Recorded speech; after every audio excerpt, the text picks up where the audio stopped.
Everyone, welcome back to my channel Khan learning class. अगर आप भी वर्ग 2 चयन परीक्षा में बैठने जा रहे हैं तो ये वीडियो आपके लिए रामबाण साबित होगी, क्योंकि आज इस वीडियो में आपको मिलने वाले हैं हिंदी ग्रामर से रिलेटेड कुछ टॉप लेवल के क्वेश्चंस।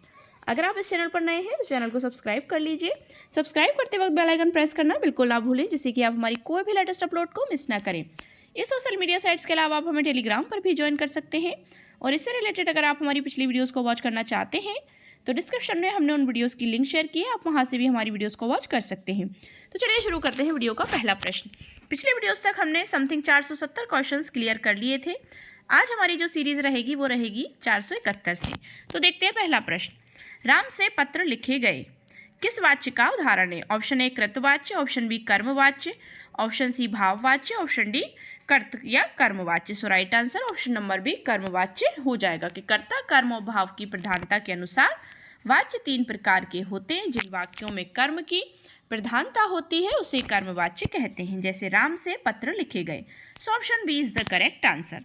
नेक्स्ट क्वेश्चन है, निम्नलिखित में से कौन सा वाक्य कर्मवाच्य का उदाहरण है? ऑप्शन ए शीला से पढ़ा भी नहीं जाता, पढ़ा भी नहीं जाता। ऑप्शन बी शीला से हंसा भी नहीं जाता। ऑप्शन सी शीला से चला भी नहीं जाता। ऑप्शन डी शीला से हिला भी नहीं जाता। सो राइट आंसर क्या हो जाएगा? ऑप्शन नंबर ए शीला से पढ़ा भी नहीं जाता वाक्य में कर्मवाच्य है। पढ़ना जो है वो एक सकर्मक क्रिया है और सकर्मक क्रियाएं सदैव कर्मवाच्य में प्रयुक्त होती है। शेष सभी वाक्य भाववाच्य के उदाहरण हैं, इनमें अकर्मक क्रियाएं प्रयुक्त हैं। भाववाच्य सदैव अकर्मक क्रिया में होता है। So option A is the correct answer. अब अगला हमारा जो टॉपिक है वो है भाववाच्य। इससे रिलेटेड भी क्वेश्चंस देख लेते हैं। अकर्मक धातुओं से बनने वाला और सदैव एक वचन पुल्लिंग और अन्य पुरुष की क्रिया वाला वाच्य कौन सा है? यह कौन सा संभव है? सो ऑप्शन ए भाववाच्य है, ऑप्शन बी कृतवाच्य है, ऑप्शन सी कर्मवाच्य और भाववाच्य है, ऑप्शन डी कर्मवाच्य है। So right answer option number A भाववाच्य है। अकर्मक धातुओं से बनने वाला और सदैव एक वचन पुल्लिंग और अन्य पुरुष की क्रिया वाला वाच्य भाववाच्य है। यदि किसी वाक्य में प्रयुक्त क्रिया के लिंग एवं वचन में होने वाला परिवर्तन कर्ता एवं कर्म दोनों ही के अनुसार नहीं हो बल्कि भाव के अनुसार हो तो उस वाक्य में प्रयुक्त वाच्य को भाववाच्य कहते हैं। So option A is the correct answer. Next question है, मुझसे अब नहीं चला जाएगा इस वाक्य में कौन सा वाच्य है? कर्मवाच्य, भाववाच्य, कृतवाच्य, इनमें से कोई नहीं। So right answer option number B के प्रश्नवत वाक्य में मुझसे अब नहीं चला जाएगा में भाववाच्य है। क्रिया के उस रूपांतरण को भाववाच्य कहते हैं जिससे वाक्य में क्रिया अथवा भाव की प्रधानता का बोध हो, सो उसको हम क्या कहेंगे?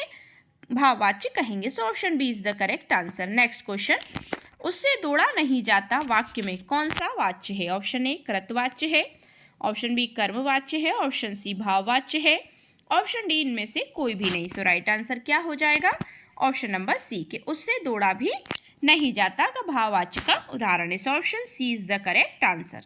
नेक्स्ट क्वेश्चन, इनमें से भाववाच्य का उदाहरण कौन सा है? ऑप्शन ए आम खाया जाता है, ऑप्शन बी मैंने पुस्तक पढ़ी, ऑप्शन सी पुस्तक पढ़ी जाती है, ऑप्शन डी धूप में चला नहीं जाता। सो राइट आंसर क्या हो जाएगा? Option number D is the correct answer. वाक्य धूप में चला नहीं जाता में भाववाच्य है। वाच्य के क्रिया के उस रूपांतरण को कहते हैं जिसे कर्ता कर्म और भाव के अनुसार क्रिया के परिवर्तन का ज्ञान होता है। वाच्य के भेद कृतवाच्य, कर्मवाच्य, भाववाच्य, ठीक है ना, 3 भेद होते हैं। जिस वाक्य में अकर्मक क्रिया का भाव मुख्य हो उसे भाववाच्य कहते हैं। So option D is the correct answer. Next question है, किस वाच्य में क्रियाएं सदैव एक वचन पुल्लिंग तथा अन्य पुरुष में होती हैं? ऑप्शन ए कर्मवाच्य, ऑप्शन बी कृतवाच्य, ऑप्शन सी भाववाच्य, ऑप्शन डी सभी में। सो किसमें होती हैं? ऑप्शन नंबर सी कि क्रिया के जिस रूप से ना तो कर्ता और ना ही कर्म की बल्कि क्रिया के भाव की प्रधानता हो वहाँ भाववाच्य होता है। तो भाववाच्य में क्रियाएं सदैव एक वचन पुल्लिंग तथा अन्य पुरुष में होती हैं, जैसे मुझसे चला नहीं जाता। So option C is the correct answer. Next question है, उसके द्वारा लिखा नहीं जा सकेगा इस वाक्य में वाच्य का कौन सा प्रकार है? ऑप्शन नंबर ए है कृतवाच्य, ऑप्शन बी कर्मवाच्य, ऑप्शन सी भाववाच्य, ऑप्शन डी इनमें से कोई नहीं। So right answer option C हो जाएगा कि उसके द्वारा लिखा नहीं जा सकेगा भाववाच्य का उदाहरण है। So option C is the correct answer. Next question है, निम्नलिखित में से भाववाच्य वाक्य का चयन कीजिए। ऑप्शन ए मैं उठ नहीं सकता, ऑप्शन बी हमारे द्वारा रास्ता आसानी से पार किया गया। ऑप्शन सी, उसके द्वारा भोजन पकाया गया। ऑप्शन डी, मेरे भाई से लड़ा नहीं जा सका। So right answer option number D हो जाएगा कि मेरे भाई से लड़ा नहीं जा सका। इसमें भाववाच्य का वाक्य है। So option D is the correct answer. Next question है, भाववाच्य में किस प्रकार की क्रिया का प्रयोग किया जाता है? ऑप्शन ए संयुक्त क्रिया, ऑप्शन बी सकर्मक, ऑप्शन सी द्विकर्मक क्रिया, ऑप्शन डी अकर्मक क्रिया। So right answer option number D अकर्मक क्रिया। के भाववाच्य में अकर्मक क्रिया का प्रयोग किया जाता है। लिंग, वचन और पुरुष के कारण क्रिया के रूप में जो परिवर्तन होता है उसे वाच्य कहा जाता है। वाच्य के 3 भेद होते हैं। ऑप्शन ए कर्तवाच्य, ऑप्शन सेकंड नंबर है कर्मवाच्य और थर्ड नंबर है भाववाच्य। So right answer option D होगा। नेक्स्ट क्वेश्चन है, निम्नलिखित में से किस वाक्य में भाववाच्य का प्रयोग हुआ है? ऑप्शन ए दादी से चला नहीं जाता, ऑप्शन बी मोहन से खाना नहीं खाया या मोहन ने खाना नहीं खाया, ऑप्शन सी कुलियों ने सामान नहीं उठाया, ऑप्शन डी मैंने दरवाजा नहीं खोला। सो निम्नलिखित में से किस वाक्य में भाववाच्य का प्रयोग हुआ है? सो ऑप्शन नंबर ए, दादी से चला नहीं जाता। इस वाक्य में किसका प्रयोग हो रहा है? तो इसमें भाववाच्य का प्रयोग हुआ है। किस कार्य क्रिया के जिस रूप में ना तो कर्ता की प्रधानता हो ना ही कर्म की प्रधानता। तो इस वाक्य में ना कर्ता है ना कर्म है, ठीक है ना, बल्कि क्रिया का भाव ही प्रधान हो, वहाँ भाववाच्य होता है। जैसे मोहन से टहला नहीं जाता, तो टहलने पर जोर दिया जा रहा है ना, तो ना ही सब्जेक्ट पर ना ही ऑब्जेक्ट पर। So option A is the correct answer. Next question, निम्नलिखित में से किस वाक्य में भाववाच्य है? ऑप्शन ए लोग खुलकर हंस रहे थे, ऑप्शन बी रामचरितमानस ग्रंथ तुलसी द्वारा लिखा गया, ऑप्शन सी वृद्ध आराम से बैठ नहीं सकता, ऑप्शन डी सर्दियों में रोज नहाया नहीं जाता। So right answer option number D कि वाक्य सर्दियों में रोज नहाया नहीं जाता में भाववाच्य है। क्रिया के उस रूपांतर को भाववाच्य कहते हैं जिससे वाक्य में क्रिया का भाव की प्रधानता का बोध हो। So option D is the correct answer. Next question है, उसके द्वारा अपने भाई को पढ़ाया गया।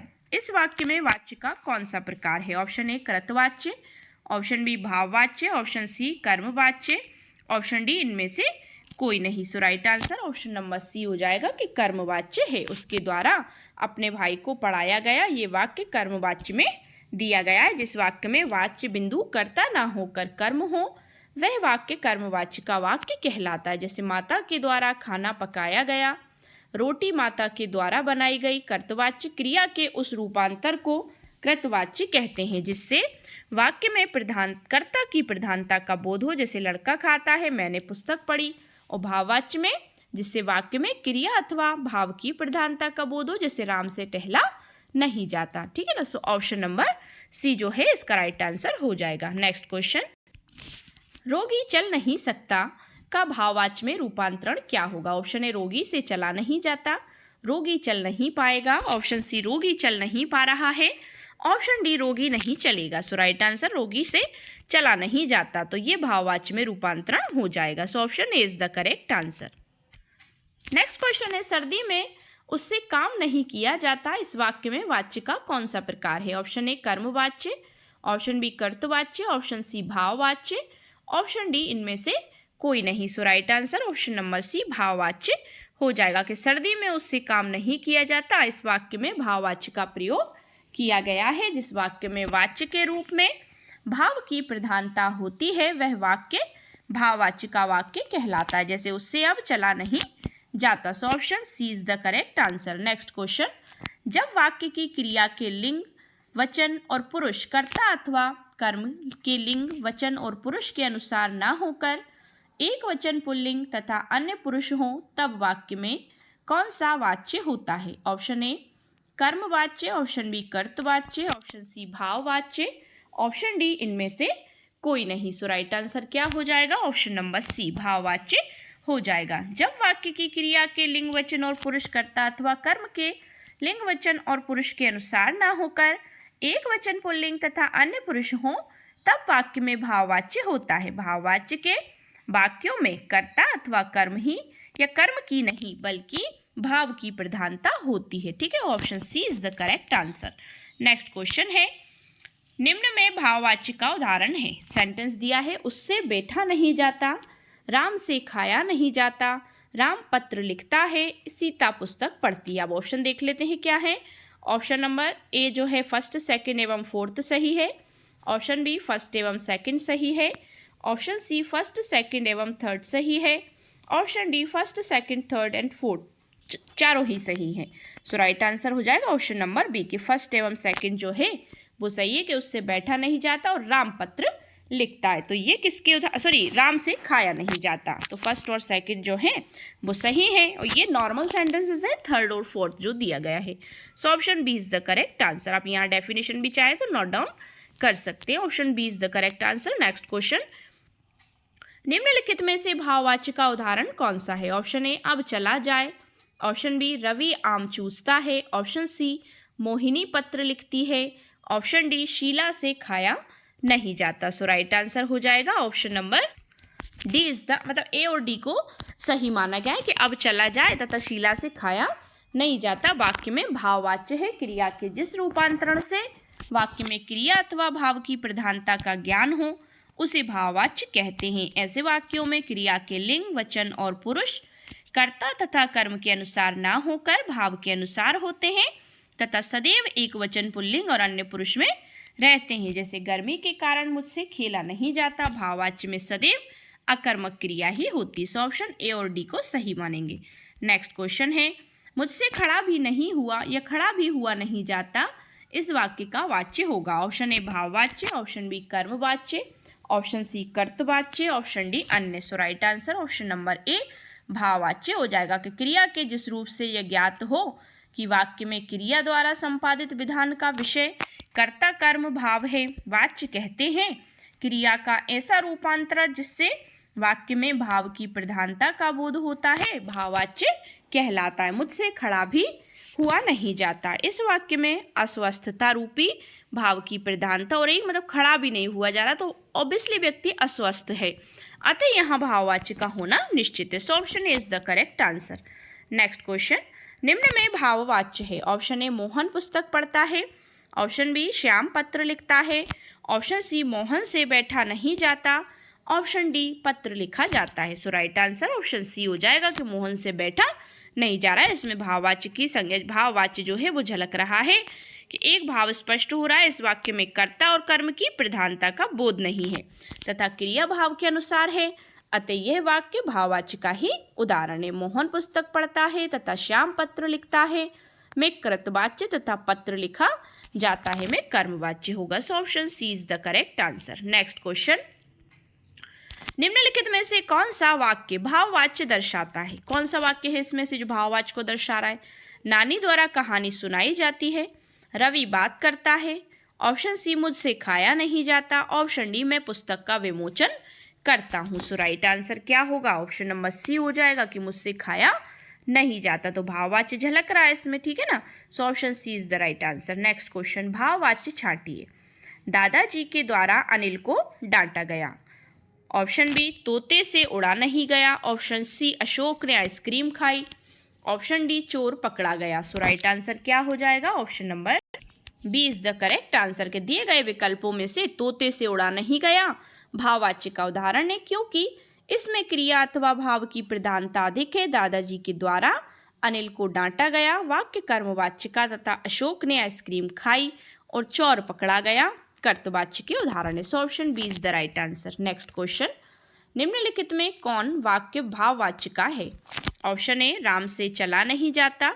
ऑप्शन बी पुस्तक महंगे दाम में खरीदी गई। ऑप्शन सी लड़के ने तीर से चिड़िया को मार दिया। ऑप्शन डी तुलसी ने विनय पत्रिका लिखी है। So right answer option number A कि राम से चला नहीं जाता, ठीक है ना। तो ये वाक्य भाववाच्य में है जब क्रिया का रूप कर्ता या कर्म के अनुसार न परिवर्तित होकर भाव के अनुसार परिवर्तित होता है तब उसे भाववाच्य कहते हैं। दिए गए वाक्यों का वाच्य इस प्रकार है। वाक्य क्या है? राम से चला नहीं जाता, ये भाववाच्य है। पुस्तक महंगे दाम में खरीदी गई, ये कर्मवाच्य है। लड़के ने तीर से चिड़िया को मार दिया, ये कृतवाच्य है। तुलसी ने विनय पत्रिका लिखी, ये कृतवाच्य। सो राइट आंसर हो जाएगा ऑप्शन नंबर ए। नेक्स्ट क्वेश्चन है, निम्न में से क्या काल कहलाता है? अब इसमें से काल में से कुछ उदाहरण और हैं विविध प्रकार के, तो वो भी देख लेते हैं हम। क्रिया के घटित होने का समय, क्रिया का सामान्य रूप, क्रिया का मूल रूप या क्रिया का पूर्ण रूप। सो राइट आंसर क्या होगा? ऑप्शन नंबर ए कि क्रिया के घटित होने का समय ही काल कहलाता है, कि किस समय में क्रिया घटित हो रही है। तो व्याकरण में क्रिया के घटित होने के समय को काल कहते हैं। काल के 3 भेद हैं, हम जानते हैं, वर्तमान काल, भूतकाल, भविष्य काल, जिसे हम इंग्लिश में प्रेजेंट टेंस, पास्ट टेंस और फ्यूचर टेंस कहते हैं। So option is the correct answer. Next question है, इनमें से किस शब्द का एक वचन और बहुवचन रूप समान होता है? ऑप्शन ए डाकू, ऑप्शन बी पाठक, ऑप्शन सी जाति, ऑप्शन डी वधू। तो किसका होता है? ऑप्शन नंबर ए डाकू। ठीक है ना, इसका एक वचन और बहुवचन रूप समान ही होता है। डाकू शब्द का एक वचन और बहुवचन में समान रूप होता है और शेष तीनों विकल्प असंगत हैं। ठीक है, so option is the correct answer. Next question, निम्नलिखित में से कौन सा जोड़ा सही नहीं है? ऑप्शन ए बेटी बेटियां, ऑप्शन बी डिबिया डिबिये, ऑप्शन सी श्रोता श्रोतागण, ऑप्शन डी वधू वधुएं। So right answer option number B डिबिया डिबिये।